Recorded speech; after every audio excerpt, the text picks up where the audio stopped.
Musi adalah aliran sungai sepanjang 750 km yang membelah kota Palembang menjadi dua sisi, yaitu seberang hulu dan seberang hilir. Pada beberapa bagian Musi, terutama menjelang muara ke Selat Bangka, Laut Natuna Utara, terdapat delta di tengah sungai. Delta merupakan endapan lumpur atau sedimen yang terbentuk dari pertemuan dua arus sungai yang salah satunya memiliki aliran lebih lemah. Salah satu delta terkenal di aliran Musi adalah Pulau Kemarau, sebuah daratan seluas 79 hektar di pertemuan dua arus, Musi dan Sungai Gerong. Pulau ini lokasinya ada di Kelurahan 1 Ilir, Kecamatan Ilir Timur 2. Meskipun ketinggian daratnya rata-rata hanya 5 meter dari permukaan air, Pulau Mungil ini jarang tergenang saat musim sedang pasang. Oleh karena itu, masyarakat sekitar sejak lama menamai sebagai Pulau Kemarau, berasal dari kata kemarau, karena pulau ini selalu terlihat kering. Atas dasar itu pula, Sultan Mahmud Badarudin II yang memerintah Kesultanan Palembang Darussalam pada tahun 1803 sampai 1821 membangun benteng Tambak Bayo di Kemarau. Pembangunan bersama dengan berdirinya benteng Keraton Kuta Besak sebagai pertahanan utama untuk melindungi isi kota Pempek itu. Benteng Tambak Bayo dan benteng Kota Besak mampu menjalankan fungsi pada Perang Palembang I tahun 1819. Ratusan prajurit kesultanan di benteng-benteng tersebut sukses memukul mundur pasukan kolonial Belanda yang dipimpin Laksamana J.C. Walter Beck dari tanah Palembang. Namun 2 tahun kemudian, tepatnya pada 8 Mei 1821, sebuah ekspedisi kekuatan hampir 40 kapal perang dipimpin Mayor Jenderal Hendrik Marcus Baron de Kock kembali berlayar menuju Palembang. Tujuan mereka hanya satu, ingin menguasai kota yang kini menjadi pusat provinsi Sumatera Selatan tersebut. Lewat pertempuran sengit selama sebulan, pada 24 Juni 1821, Majen de Kock bersama Kapten Panderwick akhirnya menguasai Palembang. Benteng-benteng Kesultanan Palembang Darussalam pun dihancurkan, termasuk Tambak Bayo. Saat ini tak ada lagi sisa-sisa bangunan benteng Tambak Bayo di Pulau Kemarau dan tergantikan oleh kehadiran kelenteng Hok Jing Rio atau lebih dikenal sebagai Kelenteng Kuan Im yang dibangun pada 1962. Sebuah pagoda berlantai 9 karya arsitek Aliong menjulang setinggi 45 meter juga turut dibangun pada tahun 2006. Ada juga Buddha tertawa, patung besar bercorak emas setinggi 5 meter dengan pose berdiri, sedang tertawa lebar sambil memperlihatkan bagian perut yang membusung.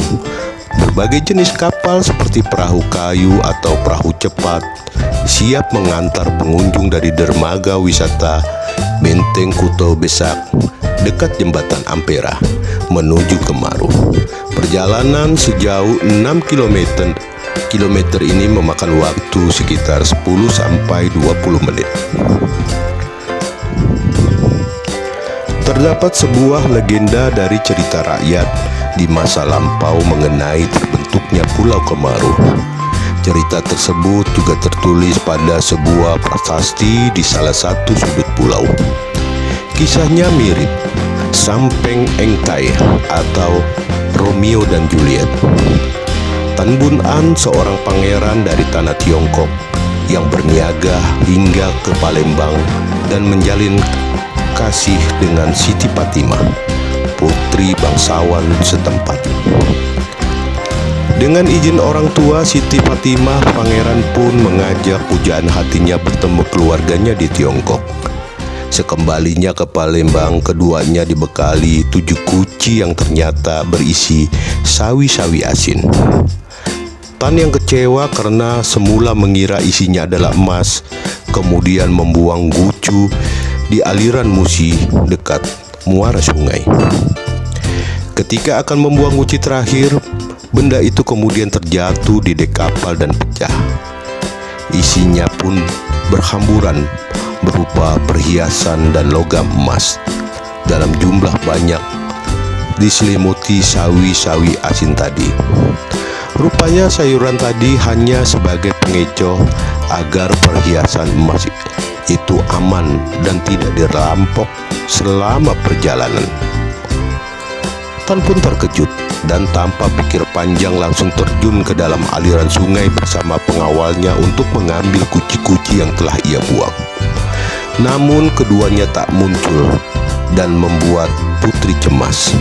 Siti Fatimah pun akhirnya memutuskan ikut terjun ke aliran sungai mencari kekasihnya sambil berucap, jika ada tanah muncul di permukaan Musi, maka itu adalah makam mereka.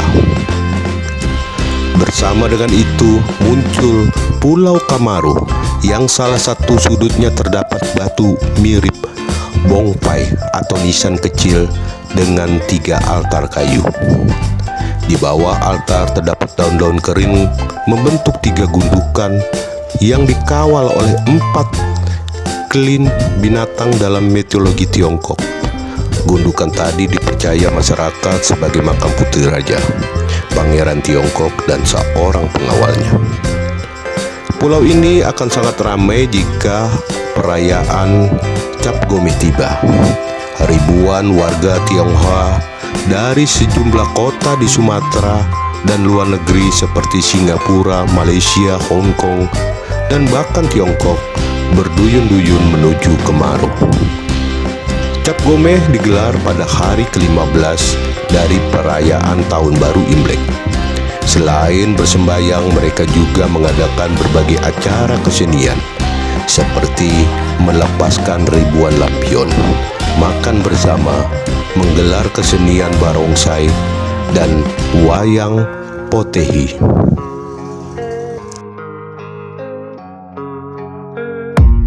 I don't really know what comes next. I'm just doing my best, even though I'm so stressed out. Everything just feels like a test that I fail, so depressed when I can't seem to get out. But something deep inside won't let me quit. I swear that I'm inspired by all this shit. Tell me that I can and I won't. That's what guides me the most. Fuck your lies, I'll do what I want.